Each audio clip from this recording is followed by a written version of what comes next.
It's time once again for Uncle Matt's bedtime story.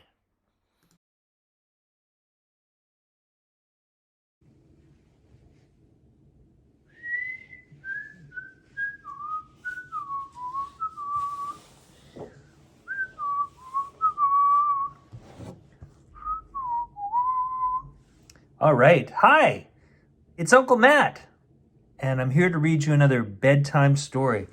I was whistling today because there's a story that I'm going to read about whistling.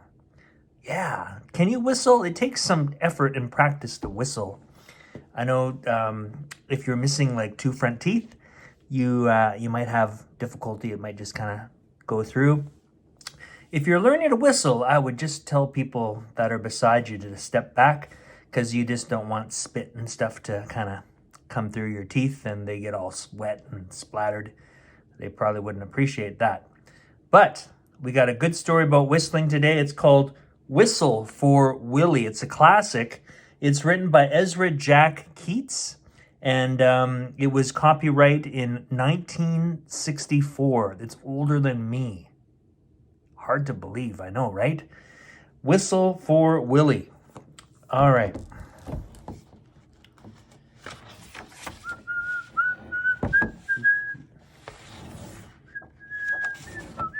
Here we go. Whistle for Willie. We'll do this shot too. Okay. You might be wondering why I kind of always come back to this and whistle. It's because, or do the screenshot. It's because I might not have a good screenshot for the show, the story, and it's always good to have a smiling shot. All right, enough of that. Whistle for Willie, again, copyright 1964. Are you ready? Here we go. Oh, how Peter wished he could whistle. He saw a boy playing with his dog. Whenever the boy whistled, the dog ran straight to him. I can't whistle loud though, but I can whistle. I can't do it. Peter tried and tried to whistle, but he couldn't. So instead, he began to turn himself around and around and around. He whirled faster and faster. Oh, when he stopped, oh dear. When he stopped, everything turned down and up and down and around. Did you notice the traffic light? The lights are all around too. Whoa. Peter saw his dog Willie coming. Quick as a wink, he hid in an empty carton lying on the sidewalk. Recycling day.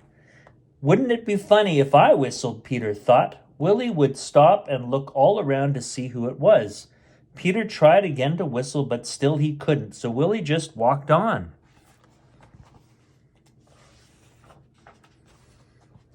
Peter got out of the carton and started home. On the way, he took some colored chalk out of his pocket and drew a long, long line.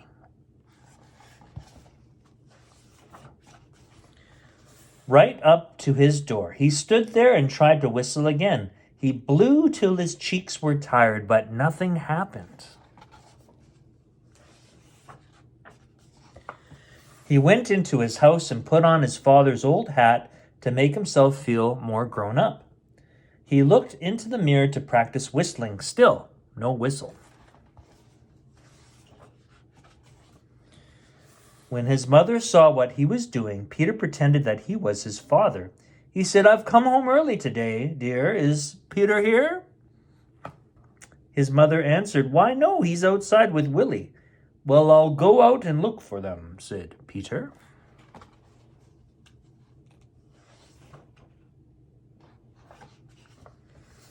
First, he walked along a crack in the sidewalk. Crack in the sidewalk. Then he tried to run away from his shadow. He jumped off his shadow, but when he landed, they were together again. He came to the corner where the carton was, and who should he see but Willie? Peter scrambled under the carton. He blew and blew and blew. Suddenly out came a real whistle.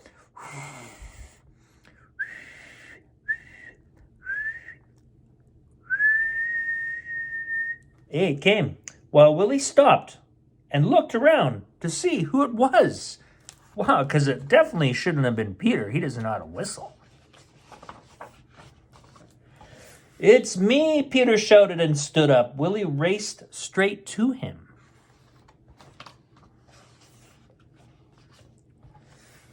Peter ran home to show his father and mother what he could do. They loved Peter's whistling. So did Willie. This is exciting.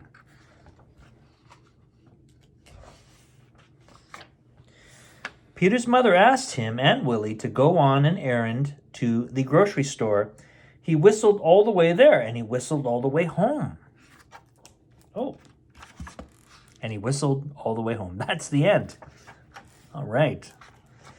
Well, it's exciting when you know how to whistle and when you learn how for the first time. And I'm sure Peter was very excited. That is all the time we have for Uncle Matt's bedtime story. I hope you enjoyed that story, and I'll see you next time. Goodbye.